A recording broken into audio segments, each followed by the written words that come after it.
Sayın Cumhurbaşkanlığı İletişim Başkanım, kıymetli hanımefendiler, kıymetli beyefendiler, sevgili öğrenci arkadaşlarım, Cumhurbaşkanlığı İletişim Başkanlığı'nın destekleriyle Uluslararası Medya Enformasyon Derneği'nce tertiplenen Dijital Medya paneline hepiniz hoş geldiniz, şeref verdiniz. Efendim, kıymetli misafirler, değerli katılımcılar. Günümüzde teknolojik gelişmelerin oluşturduğu muazzam değişim ve dönüşümün izlerini ekonomiden medyaya, uluslararası ilişkilerden toplumsal etkileşimlere kadar bütün alanlarda hissediyoruz.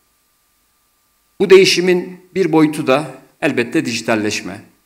Hatta dijitalleşme zaman zaman öylesine bir boyut alıyor ki birçok kişi çağımızı dijital çağ olarak nitelendiriyor.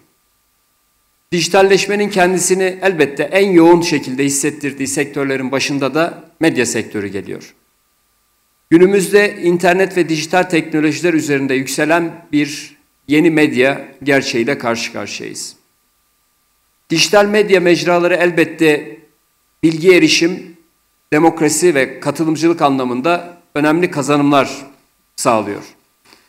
Dijital medya teknolojilerinin bir yönüyle bilgiye erişimi kolaylaştırdığı ve bu haliyle de bilgiyi demokratikleştirdiği de bir gerçektir. Ancak bu mecralar aynı zamanda kişilik haklarından milli güvenliğe, hakikatin çarpıtılmasından sansasyon kültürünün kurumsallaşmasına kadar birçok boyutta çeşitli meydan okumaları, yeni sorunları, hatta tehdit ve tehlikeleri de bünyesinde barındırıyor. İletişim çağının vebası olarak nitelendirebileceğimiz dezenformasyon, bugün hepimizin hep birlikte el birliğiyle karşı koyması gereken, topyekün mücadele vermemiz gereken bir tehdittir. Şu çok açık ki, dezenformasyon özellikle dijital imkanların ve sosyal medyanın kötüye kullanılmasıyla yaygınlaşmaktadır. Bu mesele sadece hız ve özgürlük meselesi değildir. Bu alana yönelik olarak yapılan her düzenleme demokrasiye katkıdır. Özgürlüğe bir müdahale değildir. Bu düzenlemeler özgürlüğü, kişilik haklarını, kamu güvenliğini koruyan, garanti altına alan adımlardır. Şunu çok açık bir şekilde ifade etmeliyiz. Yalanın özgürlüğü olmaz. Terör propagandasının özgürlüğü olmaz. Nefret söyleminin özgürlüğü olmaz. Sistematik dezenformasyonun özgürlüğü olmaz. Basın gerçek anlamda demokrasinin, gerçek anlamda özgürlüğün teminatıdır.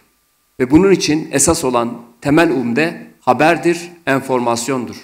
Bu sürecin karşısında yer alan, bu sürece tehdit oluşturan başlıca unsursa dezenformasyondur. Dezenformasyonla mücadele kapsamında çeşitli sosyal medya düzenlemelerini içeren yasa malumunuz geçtiğimiz ay yürürlüğe girmiştir.